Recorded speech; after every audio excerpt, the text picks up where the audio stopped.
Steph Curry with the shot. Steph is chasing history tonight against the Blazers. He heads into the game needing 16 three-pointers to surpass Ray Allen's all-time record. Curry's career high for threes in a game is 13. Steve Kerr had this to say: I think Steph in a lot of ways is like Michael Jordan because there's so many moments that stand out that they all kind of bleed together. Maybe that's the true sign of greatness. Okay, Marcus Spears, interesting question here. Who is the more accurate comparison to MJ? LeBron. It's LeBron. And it's LeBron because when we think of Michael Jordan, we think generation. We think something that we've never seen before. And I know you can attribute that to Steph Curry's shooting ability. But outside of that, when you look at LeBron James and what he's done over the course of his career, let me remind everybody. LeBron James entered the NBA at 18 years old and went to a city that he was from, went to a state that he was from, and was asked to be the face of the franchise day one walking into the building. That's something even Mike didn't have to do immediately in Chicago. And then when you talk about the ability not only to stay relevant, continue to get better, but also stay clean throughout the duration of his career. I'm talking about off the basketball court. You talk about a generational impact that LeBron has made. There is a generation of guys right now, of young men and young women that will forever be associated and tied NBA-wise to LeBron James. Now, everybody can't be 6'8", 250, and everybody doesn't have the physical attributes that LeBron has. But when we start flinging that word greatness around, and you can absolutely shoot that over to Stephen Curry. I've heard Stephen A. sit here and say he's number 2 ever to play in the NBA behind Michael Jordan because that's Stephen A's list. And he deserves to be on the Mount Rushmore of NBA players. Now, let me remind everybody the Mount Rushmore of NBA players. In order to put LeBron on there, you got to take somebody off. So who is it? Kareem? Is it Bill Russell? Is it Wilt Chamberlain? Is it Kobe? So the fact that we have LeBron James and Michael Jordan, and when we have this conversation, and a lot of people don't want to admit it, there is so much legitimacy to the argument of who's the greatest of all time that it creates hate and disdain within the argument. We will never get to that point with Steph Curry when we start talking about him in comparison to Michael Jordan. It will never be a visceral reaction when you hear somebody say Steph Curry is like Michael Jordan. But let them say LeBron James is the GOAT. Or put those two in the conversation when you have men in the barbershop or women talking to each other or men and women talking about this particular situation. LeBron James and Michael Jordan comparison will always be the one that we talk about.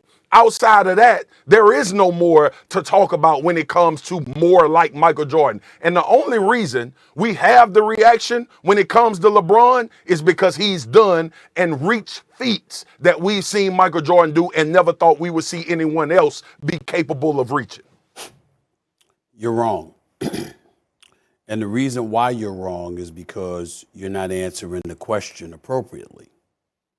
The question is more like Mike. Mm-hmm. We're not talking about who's better.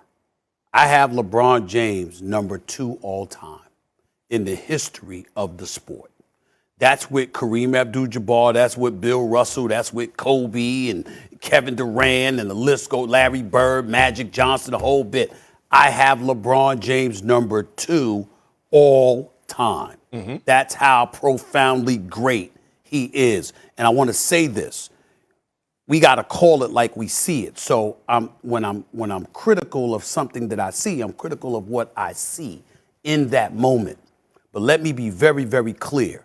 As a man that's on the national airwaves every day, we gonna miss LeBron when he's gone. This man has been an absolute treasure to the world of sports, and particularly the NBA, the professionalism, the dedication, the commitment to his conditioning, et cetera, his consistent level of greatness. I'm not casting any aspersions on this brother. I admire and respect the living hell out of him, even when I got to be critical of him. I know who I'm talking about. He's that profoundly great. Mad love and respect for him, and we will miss him when he's gone. But part of the reason he ain't number 1 is because he was never like Mike. He was never a killer. And that's where I'm going with all of this. Not just there, but that's where my starting point is. LeBron James had to mature up to that point. For the first several years of his career, there were times where we looked at him and we said he's scared to take those shots because he don't want to go to the foul line, because he was scared to go to the free throw line. Wasn't scared to take a jump shot. Wasn't scared to go one-on-one with anybody. Wasn't scared of any particular opponent. He had his own head issues inside his head. Getting to that free throw line, he didn't want that kind of smoke. And that's the one ailment to his career earlier on. And then when he lost in the playoffs to the Dallas Mavericks, when you got Jason Terry guarding you, for crying out loud, and you ain't taking advantage, and you go not one, not two, but 3 consecutive fourth quarters basically doing nothing. When y'all lost that NBA Finals, you got to take that in consideration. When you had to go to Miami to join with D. Wade and Bosh and Pat Riley to learn how to win, all of those things are things that you throw into the equation. Here's where Steph Curry is more like, not better, but more like MJ. Steph Curry is the greatest shooter God ever created. We applaud dudes that shoot 40% from three-point range a season. Do you know that Steph Curry has done that every single season he has played? The only season he didn't do it was the season he only played 5 games due to injury. Okay? 5 games. That was it. Other than that, Steph Curry has shot better than 40% from three-point range.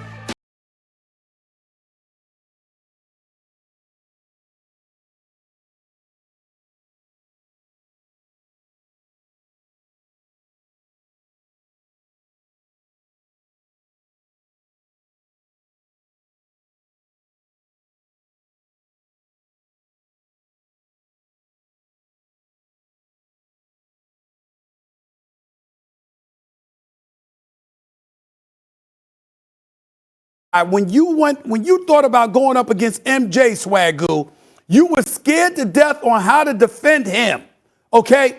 Steph Curry has you scared the second he goes past half court. The second he steps past half court, you're scared.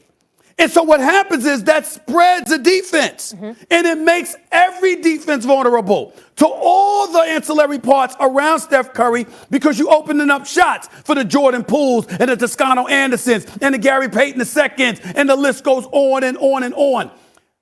As great as LeBron is and was and will forever be, that kind of impact, he's had a profound impact on the game, but not that. Not a point.